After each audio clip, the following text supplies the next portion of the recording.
Yeah Ravikumar గారు, government కూటమి ప్రభుత్వం వచ్చిన ఈ 2 సంవత్సరాలలో దాని పర్ఫార్మెన్స్ ని అసెస్ చేయమంటే మీరేం చెప్తారు? మరి మైక్రో లెవెల్లో ఎంత వెళ్ళేంత టైం మనకి లేదు, కానీ అట్ ఎ గ్లాన్స్ ఒక ఓవర్ వ్యూ లాగా నేను నక్షల్లో చెప్తా. ఎందుకంటే మేము లాస్ట్ 30 days దీని మీదనే ఆల్మోస్ట్ ఒక 17,500 పీపుల్ తో ఆన్లైన్ అండ్ ఫిజికల్ ఇంటరాక్షన్స్ తో పాటు ఎంటైర్ పబ్లిక్ డొమైన్ డేటాస్ తో పాటు గవర్నమెంట్ పాలసీస్ ఏంటి, అఫీషియల్స్ ఎలా ఫంక్షనింగ్ చేస్తారు. So it's our profession. Being an AP citizen అంటే పార్ట్ ఆఫ్ ప్రొఫెషన్ లేకపోతే ఏదైనా గవర్నమెంట్ చేయడము, ఏదైనా పార్టీ చేయమంటే చేయడము? No no no governance party సర్వేలు చేయమంటది, కానీ ఈ కైండ్ ఆఫ్ స్టడీ అనేది జనరల్ గా చేయరు ఎవరు కూడా. But out of its being an citizen of AP, నాకు ఈ స్టేట్ మీద కొంత గ్రోత్ పారామీటర్స్ మీద ఐడియా ఉంది కాబట్టి నేను ఒక స్టడీ చేసాము, ఒక 30 days చేసాము with in little of my investments and my interests. So నేను పర్టికులర్ గా ఒక 10 పారామీటర్స్ ని స్టడీ చేశాను. వన్ ఈజ్ ఏంటంటే, ఎనీ గవర్నమెంట్ ని అసెస్ చేసేటప్పుడు కీలకమైనది ఏంటంటే rule of governance and rule of law.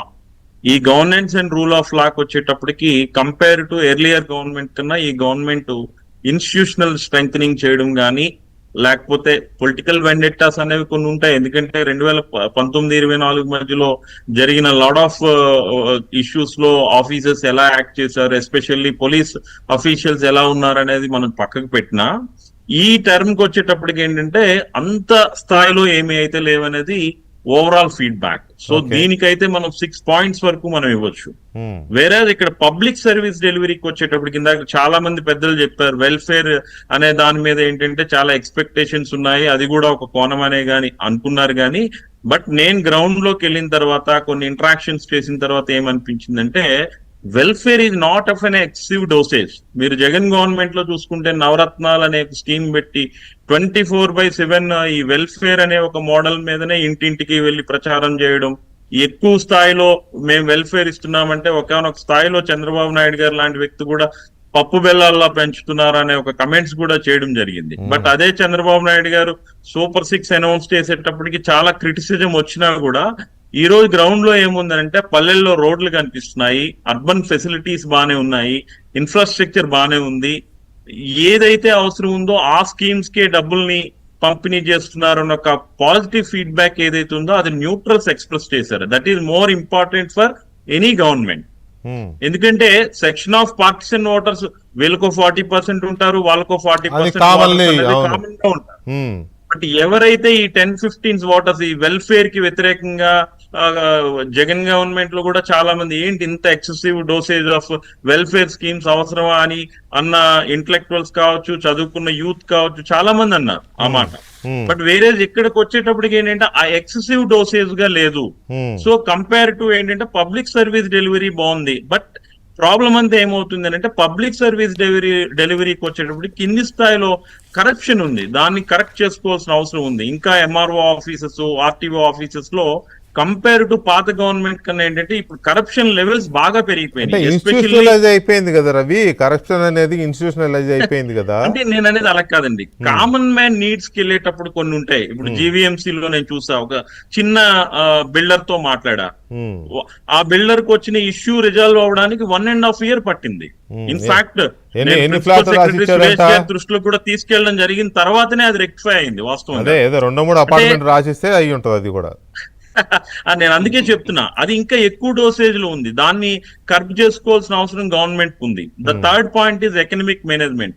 Okay, compare to పాత గవర్నమెంట్ కన్నా ఈ 2 సంవత్సరాల్లోనే ఎక్కువ అప్పులు చేసింది ప్రభుత్వం అని చెప్పి ఇంటలెక్చువల్స్ గానీ, మేధావులు గానీ, ఈవెన్ నేను కూడా అనొచ్చు. కానీ ప్రొడక్టివిటీ ఏంటి అనేది కూడా అదర్ సైడ్ ఆఫ్ యాంగిల్ చూసుకుంటే ఇన్వెస్ట్మెంట్స్ రావడం కావచ్చు, గ్రౌండింగ్ ఆఫ్ ఫ్యూ ఇండస్ట్రీస్ కావచ్చు, కంపెనీస్ కావచ్చు, ఇదంతా రావడం వల్ల ఏమవుతుంది అంటే కొంత బ్యాలెన్స్ చేయగలుగుతున్నారు. అంటే ఈ చంద్రబాబు నాయుడు గారు బేసికలీ అనే మీకు తెలుసు is an economist and CEO of Andhra Pradesh అంటాం అందరం కూడా. ఆ పాయింట్ ఆఫ్ వ్యూలో ఆయనకి 10 points ఇవ్వచ్చండి out of 15. Economic and finance management కి వచ్చేటప్పటికి ఇప్పుడు నడుస్తున్న ప్రభుత్వం యావరేజ్ గా 10 points ని మనం డిక్లేర్ చేయొచ్చు. వేరేజ్ 4వ పాయింట్ మీకు చెప్తానండి, చాలా ఇంపార్టెంట్ ఇది, అడ్మినిస్ట్రేటివ్ ఎఫిషియన్సీ. అసలు చంద్రబాబు నాయుడు గారు అంటేనే ఈ మెంట్ ఫర్ అడ్మినిస్ట్రేషన్. కరెక్ట్.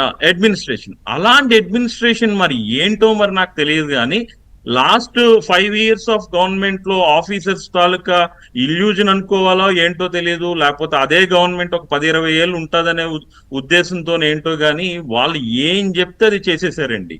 దానివల్ల ఏంటంటే గవర్నమెంట్ రాగానే ఇప్పుడు ఐఏఎస్ ఐపీఎస్లు లేకపోతే గ్రూప్ 1 వాళ్ళు ఏంటంటే రిక్రూట్ అయిన తర్వాత 30 ఏళ్ళు వాళ్ళే ఉంటారు. సడన్ గా వాళ్ళు మనం ఇష్టం ఉన్నా లేకపోయినా వాళ్ళతోనే సంసారం చేయాలి. సో దీని మీద ఏంటి, మనం ఎలక్షన్స్ టైంలో ఎక్కువగా గవర్నమెంట్ మీద క్రిటిసిజం చేసేటప్పుడు అప్పుడున్న అధికారుల తప్పిదాలను కూడా మనం గట్టిగా మాట్లాడడం ఏంటంటే చంద్రబాబు నాయుడు గారు, పవన్ కళ్యాణ్ గారు, బీజేపీ కూడా సోషల్ మీడియా స్ట్రెస్ ఎక్కువైపోయింది. మీరు ఒక అధికారిని ఇలా పోస్ట్ చేస్తే ఆ అధికారి ఆ రోజు ఇలా చేశాడని చెప్పి Telugu Desam social media, Janasena social media వీళ్ళందరూ కూడా విపరీతంగా ట్రోల్ చేసే పరిస్థితి వచ్చింది. సో దీనివల్ల ఏంటంటే ఒక అడ్మినిస్ట్రేటివ్ స్ట్రెస్ బాగా పెరిగిపోయింది. దీనివల్ల నేను మీకు ఎగ్జాంపుల్ చెప్తా. 1924లో ఒక 1 minute లోనే కంప్లీట్ చేస్తానండి. 1924లో ఏ సిఐడి విభాగం అయితే కేసులు కట్టిందో, స్కిల్ డెవలప్మెంట్ కానీ లేకపోతే మిగతా కేసులు కట్టిందో, అదే సిఐడి డిపార్ట్మెంట్ ఈ రోజు ఆ కేసుల్ని చాలా ఐ మీన్ టు సే ఏంటంటే లెజిమేట్ వేలో ఆ కేసెస్ అన్ని క్లోజ్ చేయడం జరిగింది. నేను రీసెంట్ గా ఢిల్లీ నుండి ఫ్లై అవుతుండేటప్పుడు సుప్రీంకోర్టు కీలకమైన అడ్వకేట్ నాతో మాట్లాడుతుండేటప్పుడు ఈ కేసు ఏదైతే ఏసీబీ కోర్టు క్లోజ్ చేసిన కేసు కాపీ చదువుతూ ఎవరైతే ఈ డిపార్ట్మెంట్ హెడ్ ఉన్నారో లేకపోతే ఐఓస్ ఉన్నారో వాళ్ళని అప్రిషియేట్ చేయాలి రవి, ఇది ఇంటర్నేషనల్ కోర్టులోకి వెళ్ళినా కూడా ఈ కేసెస్ రీఓపెన్ అవ్వవు, అన్ని ల్యాప్సెస్ ఉన్నాయి 19-24 మధ్యలో, బట్ ఎవరు చేశారు ఏంటని నన్ను అడిగితే ఐ యూజ్ టు సే సరే సో అండ్ సో డిపార్ట్మెంట్ ఇలా అని. అంటే ఎఫిషియన్సీ ఆఫ్ ఆఫీసర్స్ మరి 19-24 మధ్యలో అదే అధికారులు ఐఓలుగా ఉన్నారు, బట్ వాళ్ళు ఈ రోజు ఎలా మిస్టేక్ ఆఫ్ ఫ్యాక్ట్స్ కింద ఆ కేసెస్ క్లోజ్ చేయగలిగారు అని అంటే అప్పుడున్న ప్రెజర్ ఏంటి అనేది మీరు ఇక్కడ గమనించాలి. ఈ రోజు పొలిటికల్ బాసుల ప్రెషర్ వల్లనే కేసులు పెడతారు, పొలిటికల్ బాసుల ప్రెషర్ వల్లనే కేసులు విత్డ్రా అవుతాయి. ఇదంతా కూడా సిస్టమ్ ని ఆట ఆడుకోవడం, వాళ్ళు ఇష్టం వచ్చినట్టు ఆడుకోవడం. ఒక్క నిమిషం రవి గారు.